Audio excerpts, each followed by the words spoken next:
సమస్త లోకాలకు ప్రభువైన అల్లాహ్కే సర్వస్తోత్రాలు. మనం ఆయనను స్తుతిస్తాము, ఆయన సహాయాన్ని కోరతాము మరియు ఆయన క్షమాపణను వేడుకుంటాము. మన ప్రియమైన ప్రవక్త ముహమ్మద్ సల్లల్లాహు అలైహి వసల్లం, ఆయన కుటుంబం, ఆయన సహచరులు మరియు తీర్పు దినం వరకు ఆయన మార్గదర్శకత్వాన్ని అనుసరించే వారందరికీ శాంతి మరియు ఆశీస్సులు లభించుగాక. ప్రియమైన సోదర సోదరీమణులారా, అస్సలాము అలైకుం వరహ్మతుల్లాహి వబరకాతుహు. మన సూరాల అర్థం తెలుసుకుందాం సిరీస్కు తిరిగి స్వాగతం.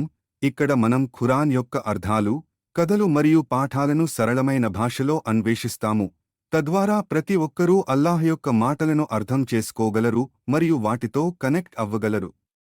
ఈ రోజు మనం ఖురాన్లోని అత్యంత మనోహరమైన చారిత్రక సూరాలలో ఒకటైన సూరా అల్-ఫీల్ ఏనుగు గురించి తెలుసుకుందాం. ఈ సూరా ప్రవక్త ముహమ్మద్ సల్లల్లాహు అలైహి వసల్లం జననానికి ముందు జరిగిన ఒక నిజమైన సంఘటన గురించి మనకు తెలియజేస్తుంది. ఇది ఒక కథ, అహంకారం వర్సెస్ వినయం, ప్రాపంచిక శక్తి వర్సెస్ అల్లాహ్ యొక్క శక్తి, మరియు అల్లాహ్ తన పవిత్ర గృహమైన కాబాను ఎలా రక్షించాడు అనే దాని గురించి.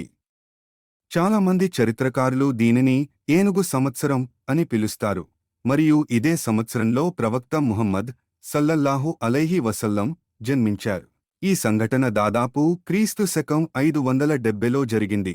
దీనిని ఇస్లామిక్ చరిత్రలో ఏనుగు సంవత్సరం ఆమ్ అల్-ఫీల్ అని పిలుస్తారు. ఈ కథకు కేంద్ర బిందువు అబ్రహా అలష్రామ్, ఆ సమయంలో అక్సుం రాజ్యం క్రింద యెమెన్ను పాలిస్తున్న ఒక శక్తివంతమైన క్రైస్తవ అబిసీనియన్ ఇథియోపియన్ జనరల్. ఇదంతా ఎందుకు ప్రారంభమైందో ఇక్కడ ఉంది. మక్కా, ఇస్లాంకు ముందు కూడా కాబా కారణంగా అరేబియా యొక్క ఆధ్యాత్మిక కేంద్రంగా ఉండేది.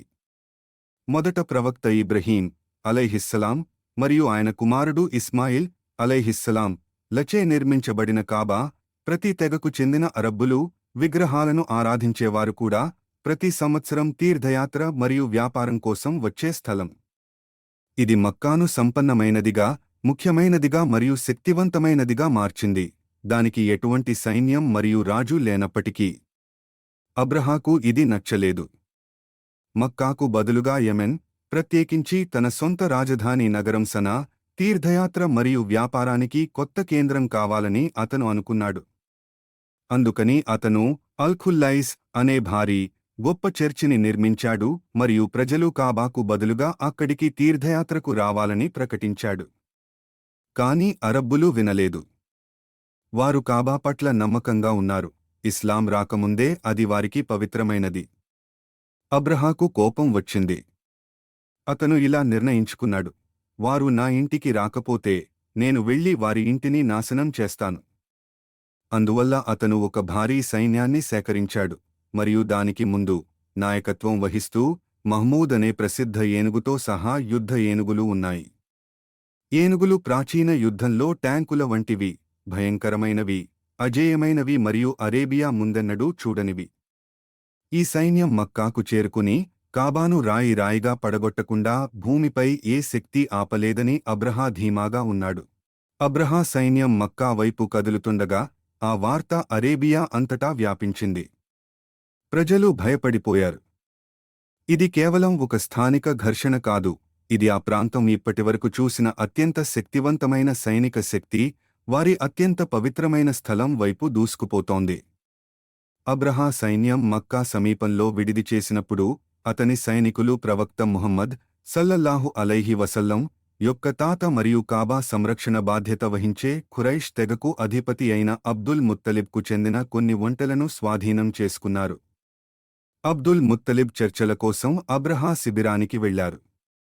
అబ్దుల్ ముత్తలిబ్ కాబాను నాశనం చేయవద్దని తనను వేడుకుంటాడని ఆశించిన అబ్రహా, అబ్దుల్ ముత్తలిబ్ తన ఒంటెలను మాత్రమే తిరిగి ఇవ్వమని అడిగినప్పుడు ఆశ్చర్యపోయాడు. అబ్రహా అతన్ని అడిగాడు, నీ పూర్వీకుల మతపరమైన ఇల్లు అయిన నీ కాబాను వదిలివేయమని నన్ను ఎందుకు అడగటం లేదు? అబ్దుల్ ముత్తలిబ్ ఇచ్చిన సమాధానం ఇస్లాం పూర్వ అరబ్ చరిత్రలో అత్యంత ప్రసిద్ధ పంక్తులలో ఒకటిగా నిలిచింది. ఆయన ఇలా అన్నారు, నేను ఒంటెల యజమానిని మరియు ఆ గృహానికి, కాబాకు ఒక యజమాని ఉన్నాడు. ఆయనే దానిని రక్షించుకుంటాడు.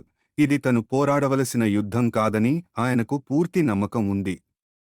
కాబాను రక్షించడం అల్లాహ్ పని, మనిషిది కాదు. కాబట్టి ఖురేషులు ఏనుగులు ఉన్న సైన్యంతో తాము ఎప్పటికీ పోరాడలేమని గ్రహించి మక్కా చుట్టూ ఉన్న పర్వతాలకు వెళ్లిపోయారు మరియు వారి పవిత్ర గృహానికి ఏమి జరుగుతుందో చూడటానికి వేచి ఉన్నారు. ఇక్కడే అద్భుతం జరుగుతుంది. అబ్రహా సైన్యం కాబాను సమీపిస్తుండగా అతని ప్రధాన ఏనుగు మహ్మూద్ ముందుకు సాగడానికి నిరాకరించినట్లు నివేదించబడింది. వారు ఏనుగును ఎంత నెట్టినా, కొట్టినా, లాగినా అది మక్కా వైపు నడవలేదు. అయితే అది మరే ఇతర దిశలోనైనా నడుస్తుంది. ఇది మాత్రమే ఒక వింత సంకేతం. అప్పుడు ఆకాశం పక్షుల సమూహాలతో నిండిపోయింది. ఖురాన్లో అబాబీల్ అని వర్ణించబడింది. ఇవి ఒకదాని తర్వాత ఒకటి సమూహాలుగా వచ్చాయి. ఇవి సాధారణ పక్షులు కావు. ఖురాన్ ప్రకారం ప్రతి పక్షి చిన్న రాళ్లను, కాల్చిన మట్టి రాళ్లను మోసుకెళ్లి క్రింద ఉన్న సైనికులపై పడేసింది. ఇవి భారీ బండరాళ్లు కావు. అవి చిన్నవి. కాని అవి ఎక్కడ సైనికుడిని తాకినా దాని ప్రభావం వినాశకరంగా ఉండేదని చెప్పబడింది. చాలామంది పండితులు మరియు చరిత్రకారులు సైన్యంలో వేగంగా వ్యాపించే ప్రాణాంతకమైన ప్లేగు లేదా స్మాల్ పాక్స్, అమ్మవారు వంటి వ్యాధి లక్షణాలను వివరిస్తారు. దీనివల్ల సైనికుల శరీరాలు లోపలి నుండి క్షీణించడం ప్రారంభించాయి. ఫలితం: పూర్తి ఆత్మవిశ్వాసం, యుద్ధ ఏనుగులు మరియు అపారమైన బలంతో వచ్చిన సైన్యం పూర్తిగా తుడిచిపెట్టుకుపోయింది. ఖురాన్లో నమిలి ఉమ్మేసిన ఎండుగడ్డి లాగా మారినట్లు వర్ణించబడింది. జంతువు నమిలి ఉమ్మేసే మిగిలిపోయిన పొట్టులాగా. వారి శక్తి ఏమీ మిగలలేదు.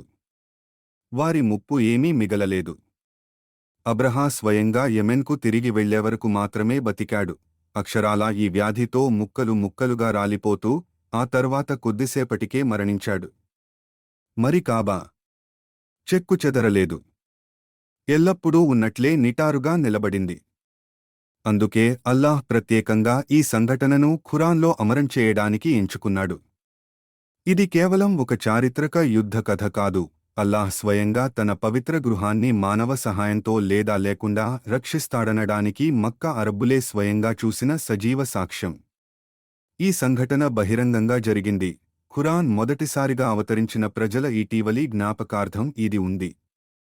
వారిలో చాలామంది, లేదా వారి తల్లిదండ్రులు, అక్షరాలా ఇది జరగడం చూశారు. అల్లాహ్ వారిని ఒక పురాణాన్ని నమ్మమని అడగడం లేదు. అది నిజమని వారికి ఇప్పటికే తెలిసిన విషయాన్ని ఆయన వారికి గుర్తు చేస్తున్నాడు. అల్లాహ్ కాబాను ఎందుకు రక్షించాడు? ఇది ఒక ముఖ్యమైన ప్రశ్న. ఖురేషులు పరిపూర్ణమైన ప్రజలు అయినందున అల్లాహ్ కాబాను రక్షించలేదు. వారిలో చాలా మంది విగ్రహారాధకులు.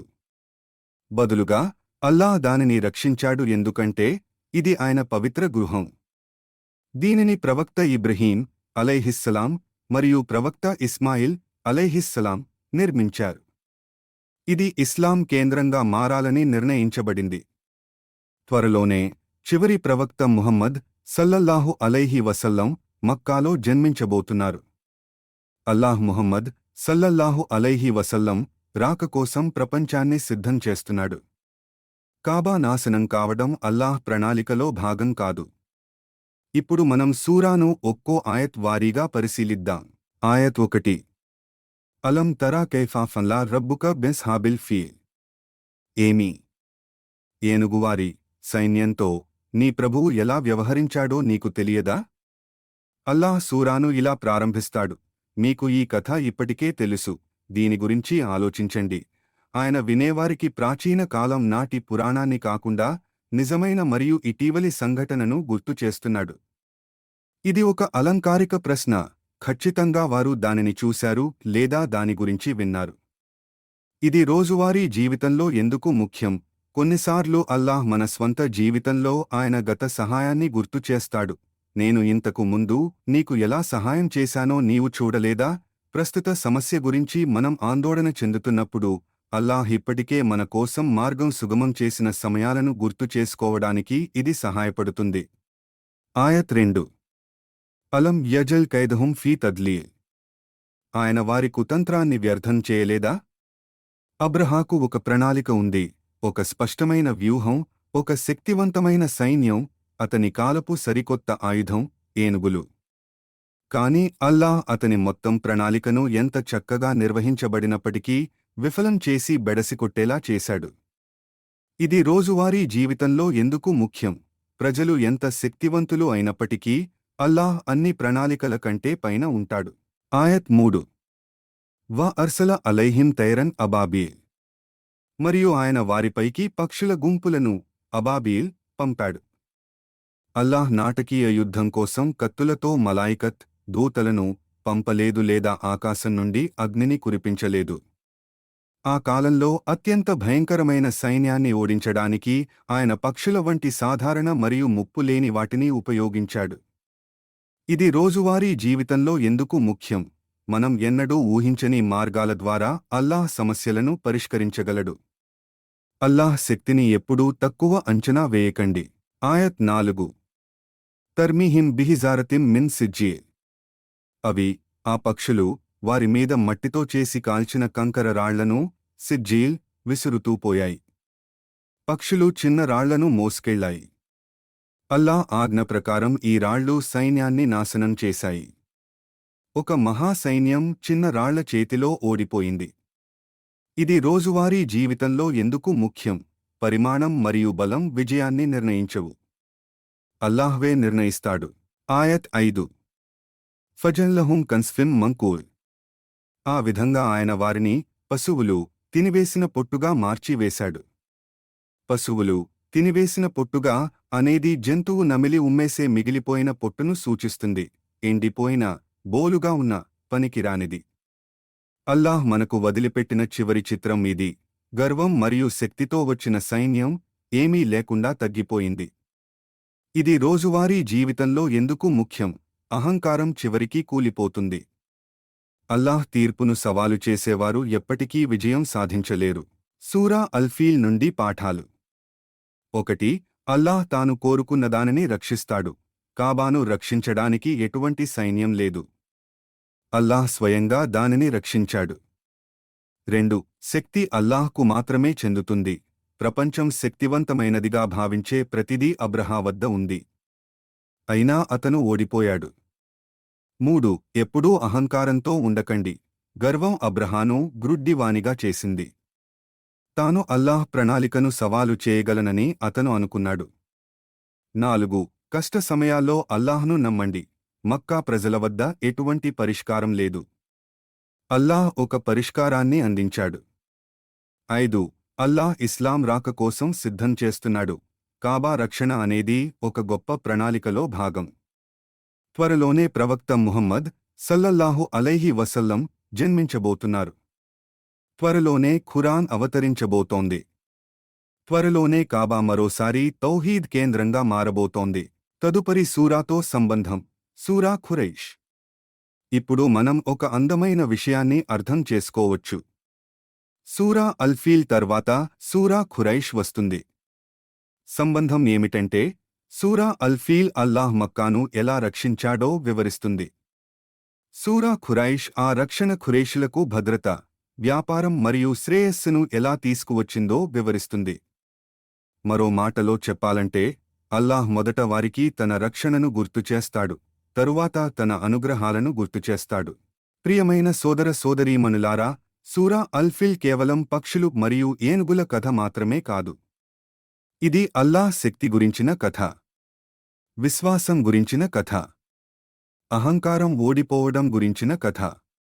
అల్లాహ్ దేనినైనా రక్షించాలని నిర్ణయించుకున్నప్పుడు భూమిపై ఏ శక్తి దానిని అధిగమించలేదనే విషయాన్ని గుర్తుచేసే కథ కూడా ఇది. సైన్యం ఏనుగులతో వచ్చింది.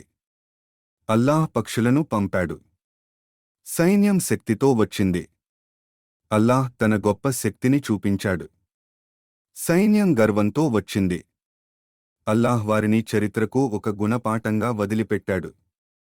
అల్లాహ్ మనకు అబ్దుల్ ముత్తాలిబ్ వంటి విశ్వాసాన్ని, అల్లాహ్ శక్తిని గుర్తించే వినయాన్ని మరియు ఆయన అనుగ్రహాల పట్ల ఎల్లప్పుడూ కృతజ్ఞతతో ఉండే గుణాన్ని ప్రసాదించుగాక. ఆమీన్. మీకు మా కంటెంట్ నచ్చితే దయచేసి లైక్, షేర్ మరియు సబ్స్క్రైబ్ చేయడం మర్చిపోకండి. మీరు ఇప్పటికే సబ్స్క్రైబ్ చేసుకున్నట్లయితే మీకు చాలా ధన్యవాదాలు. జజాకల్లాహు ఖైరన్. అస్సలాము అలైకుం వరహ్మతుల్లాహి వబరకాతుహు.